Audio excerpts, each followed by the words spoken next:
Good morning to all our witnesses and a belated International Happy Women's Day to you from yesterday.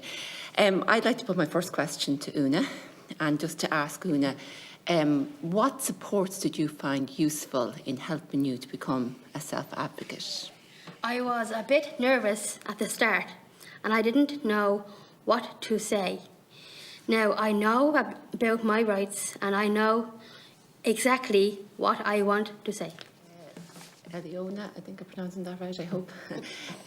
Just, I suppose, to you, a similar question. I mean, what support did you find useful on your journey to being a self-advocate, and that helped you maybe in education as well? And I learned the hard way, I guess. And as I said, acquiring visual impairment was a new journey for my life. So I had to learn to speak for myself, to come to terms with what my visual impairment acquired from my life to succeed.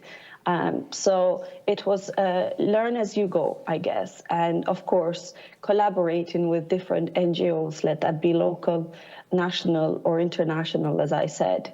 I learned from other advocates. I learned for other companions of mine on how to advocate, let that be for people like myself with acquired visual impairment or simply visually impaired, and other groups of people with different disabilities. So I learned through that. And of course, the more you engage in education, you learn. I have a master on disability law, so that helped me a lot. I suppose to ask maybe Disabled Women Ireland and Derval, do you still find it difficult to be included in consultation with certain government departments and maybe local authorities or other organisations? I mean, do you find that sometimes those bodies are sort of set in their ways, that they've always consulted with certain organisations which may not be DPOs over the years, and feel that that's sufficient? And is it hard to break through? And also maybe what supports DPOs could, like yourselves, or new DPOs being established, should have, like, I know financial support, but any other supports as well, if you could elaborate on that. So there's two questions in that, I suppose. Is it still difficult to be included in consultation? The answer is, unfortunately, absolutely yes. We're still working in a system that is inaccessible, broadly speaking. Despite the fact that we have guidelines, recently published guidelines by the NDA, and also kind of the more important context of the UNCRPD, we're still finding that consultations are conducted in a way that is inaccessible. It's very difficult for us to get information in multiple formats, including easy to read and plain English versions of materials. We're finding still the consultations are being held on very short time frames. Oftentimes they overlap with one another, and we have very limited resources in terms of how we can contribute to things. Under the UNCRPD, there is an obligation to consult with DPOs on an ongoing basis. We have yet to see that happen, and instead we're sort of being lumped in with the general sort of public consultation process, which is inaccessible and not compliant with the UNCRPD, and also just doesn't work very well, right? If we could sit down with, department officials and talk through problems, oftentimes we're asked to consult on different pieces of legislation, but, we're disabled people. Some of us have a background in law and policy, some of us don't. I don't. And trying to understand and get through that information in the absence of accessible formats, in the absence of proper supports, is incredibly difficult. And so that sort of that process is not necessarily working very well in our favour as it currently is. In terms of what resources we need, so I know oftentimes when we come before this committee, we talk a lot about money, right? But what I want to do, while we have a little bit of an opportunity, is drill down a little bit into what we actually want to do, right? We're not just asking for money for the sake of it. In terms of what we need money for, it's things like infrastructure, things like a website, like Zoom accounts, all of which are currently paid for by member donations and people who donate speaking fees to us. Money to hold events.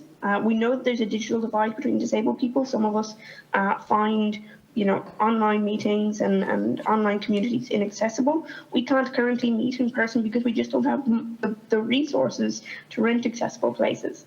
We don't have money for ISL, things like that. It's also a massive sort of effort for people to be involved in sort of disability advocacy, a massive drain on their own personal time and energy, which we're not compensating people for, right? There are many companies out there which consult with various different organizations and government departments and so on and so forth, who get paid and compensated for their time, but that doesn't happen for DPOs.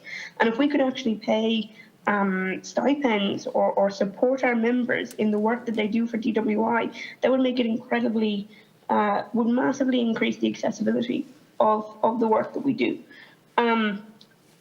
Setting aside money for a second, what are the other resources? And I'm sure Nem will add to this. One of the things we need is capacity building. So what does that mean? I said before that we have to talk about legislation and various sort of different policy documents, often which are very dense. They're very difficult for us to understand, particularly if you don't have a background. And we're lucky in that we have a couple of people in DWI and externally who we can go and sit down and say, okay, right, can you explain the EPSIN Act? I don't understand what this means. I don't understand what this section means. The government should be supporting us in that, right? That information, we should be able to go to government departments and go, okay, right, explain what the EPSIN Act is, and we'll tell you what's missing from it. We also need, capacity building in terms of like, how do we write an effective policy document? How do we write an effective submission on, say, for example, a piece of legislation like the EPSIN Act? What is it specifically that you're looking for? What are the specific things that you would like to hear from us? How do we take the experiences of our members and translate to sort of that sort of systemic part, right? So for those of us who maybe have now a little bit of experience in policy and in advocacy, we know that where you see the problem in the system is often not where that problem actually lies. It's about 2 or 3 steps removed, right? So as disabled people, we can tell you, okay, this is what we're seeing on the ground. But in terms of understanding where that comes from in policy or in legislation, that's not something that we have insight in, and we need support in order to be able to provide that insight. And what is good evidence, right? The other thing we would talk about is data collection. We don't have access to data. We're not being provided with data. A lot of the time it's because it's not accessible or not even collected. But how do we construct an argument in a way that is that people will value it and take weight, right? How do we go from that lived experience to those structural problems? And then the thing that the state can do, or the thing that government bodies can do, and this is my final point, is like in terms of structural things that you can do right now, is focusing on accessibility. It's focusing on ensuring that information is given to us in a way that's accessible. As a very recent example, we have just the consultation period for the review of the EPSIN Act is actually continuing at the moment. The deadline has been extended until the 24th of March, but the announcement of that deadline from the state itself happened after the 3rd. The 3rd was the original deadline, but on the 7th we were told that the deadline had been extended. And we had spent massive resources in trying to get a submission put together before that deadline, only to submit it and then be told that we had an extra 3 weeks. And we had to sacrifice doing other pieces of work in order to do that.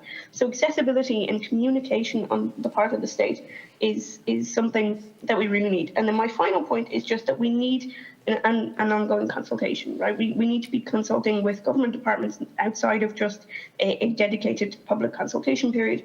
The last thing that we need is we need to know that what we're doing has impact.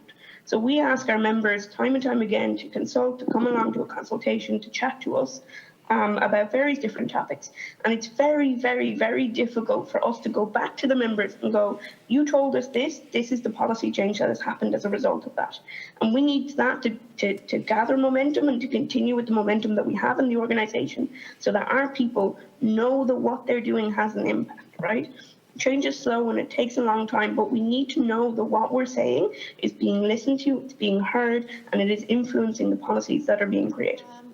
I was only just going to add that the stress between communication between government and DPOs needs to be strengthened, and also the mechanism for feedback on when we submit consultation, whether our changes were actually implemented or not. Yes, and just to address Deputy Tully's point just on whether the consultation is happening across government departments and across bodies.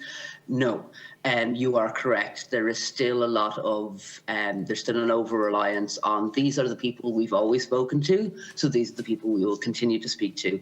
And I just want to raise, particularly in light of today's topic and Disabled Women Ireland's work, that we're finding that with large charities and service providers on the disability side, but equally when it comes to issues affecting women and gender minority people, very little, it doesn't occur to people to talk to disabled people, or we're seen as too niche, too small, just, you know, that like we can't talk to everybody, so we're not going to talk to disabled women and disabled people. And that's a huge issue, because we know that there were massive structural issues of inequality for disabled women, and they are also 1 in 4 women are disabled. It shouldn't be a numbers game, but we are not a dismissible niche problem. And that attitudinal change does need to very much be pushed and to happen. We're not going to see, we're already seeing there's an equality gap between disabled men and disabled women, and that's only growing. And without active, focused, targeted work on that, that's going to continue. I'd just like to add 2 points, just to say also that disability does not discriminate.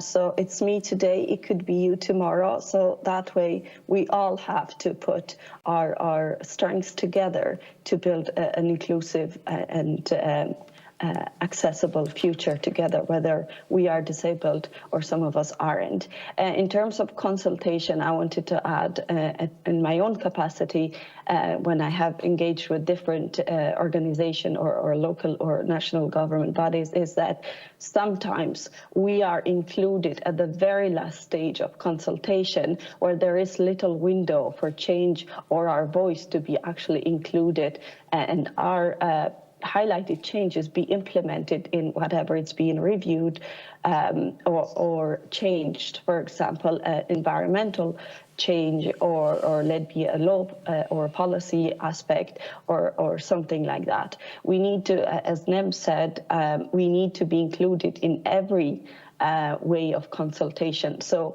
if, for example, when there was a review on the Domestic Violence Act, we needed to be included. We are women too, and we are under higher risk to be subjected to violence. So that's just one example. Other ones could be if there is health policies being reviewed, we as disabled women and we as disabled people need to be in every table that is discussing policy change or practice change. So that was my other point. And again, in consultation, we are not to be a tick box exercise. If we are to be included in a discussion, we need to move beyond integration and have our voice included. And finally, my other point was with regards to resources. We disabled people know best what's best for us, and therefore we could be seen, or we are to be a resource of knowledge in terms of people changing policies, putting together laws or practices. So our voice needs to be included, heard, and also implemented into those changes, and not just seen as a tick box or something that we included in the discussion so it looks good in the public eye. So thank you.